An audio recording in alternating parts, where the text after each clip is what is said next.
In your next experiment, you guys are going to be performing a double replacement reaction. And so you'll be taking two solutions, like these, mixing them together and forming a precipitate. But you want to examine the precipitate. We've talked about how the precipitate's the real important part of the double replacement reaction. And so to examine the precipitate, you need to be able to measure it, which means separating it from all of the liquids that are involved, all the solutions that are involved. In order to do that, we're going to perform a technique called gravimetric analysis. And so gravimetric means measuring using gravity. It's just a fancy name for filtering it. And so we're going to take our solution, our reaction mixture with our precipitate and solutions in it. We're going to use a funnel and an Erlenmeyer flask and some filter paper to filter our solution so that we can separate the precipitate from everything else. So in order to do that, first we need to perform our reaction.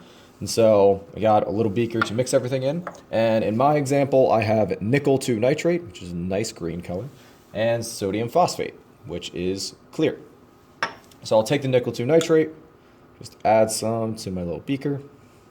And then I'll take the sodium phosphate, add some to the beaker, and I'll get a nice light gray precipitate. So whatever precipitate you have, this is what you care about, all that cloudy stuff in there.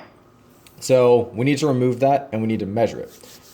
When we filter it, everything is going to get caught, all the precipitate's going to get caught by the filter paper. So we'll pour it into the funnel, we'll put the filter paper in here, pour it in, and then everything will get caught in here, and we'll want to find the mass of it. But that means the filter paper will be included in that mass. We want to take that into account, and so we need to measure the mass of the filter paper first so we can subtract it in the end. But you're not going to be the only ones performing this experiment. You want to label that this piece of filter paper is yours, so you can just put your initials up there, put the initials of your group members there. That way it's done. So then we have our filter paper ready to go, ready for the experiment. Now we're going to find the mass of it. So get your balance, press 0, and then put the filter paper on. This piece has a mass of 1.01 grams. So you should have a data table set up already. Mass is 1.01 grams. Okay, so now we have our filter paper. So we're going to put it in our funnel.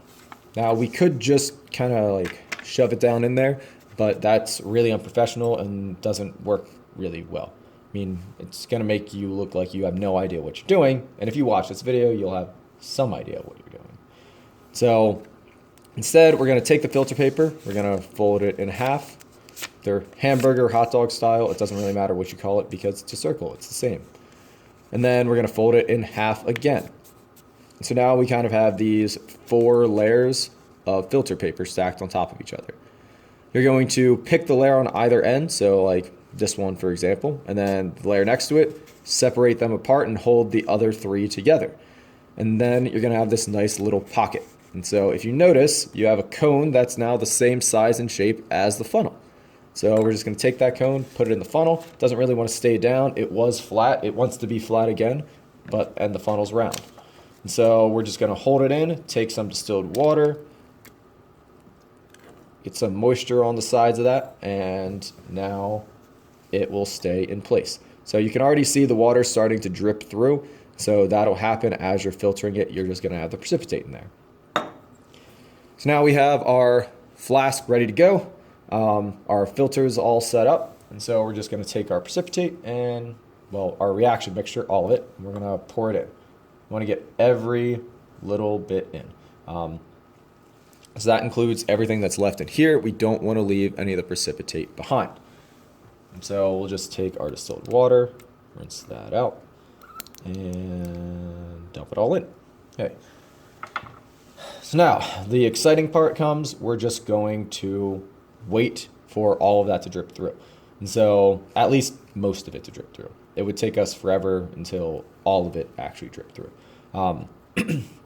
So you're just going to wait maybe like 10 minutes, maybe more, until you can hardly see any water left at the bottom. And so we're going to time lapse this a bit, put that off to the side while it continues to drip. And then this is a previous one. And so you can see there really isn't any water left. It's not going to like pour out when I turn it upside down. And so that's ready to dry. So we don't want to wait days for this to dry. And so we're just going to we're really just going to settle for 1 day. We'll start the experiment 1 day, and then we're going to put the filter paper in a drying oven to dry. So I have the drying oven right here. You'll have to go to the one that's set up in the room, or it'll be in my prep room because this is the only one we have. So we'll go to the drying oven, open it up, and then you're going to take your filter paper, spread it out. It's already labeled, so you won't get it confused with anyone else's, and you'll just put it in there until the next day.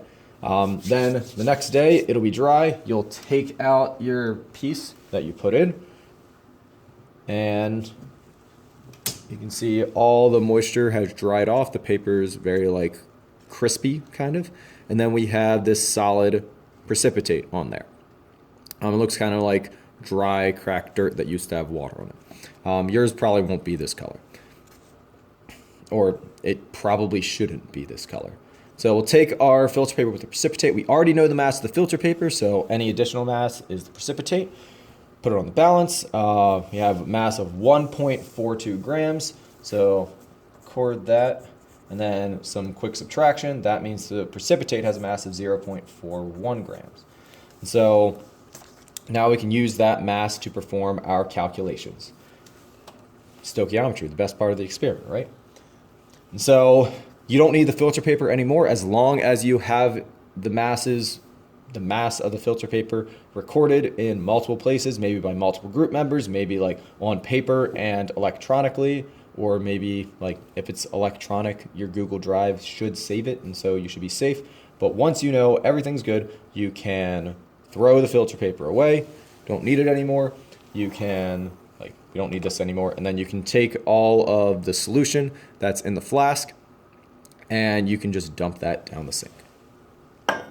Wait, no, just kidding. Don't dump it down the sink, because if you're working with heavy metals like lead, for example, that could be bad for the environment. Don't dump it down the sink. Ask Mr. Seacrest what you should do with it. That's the safer option.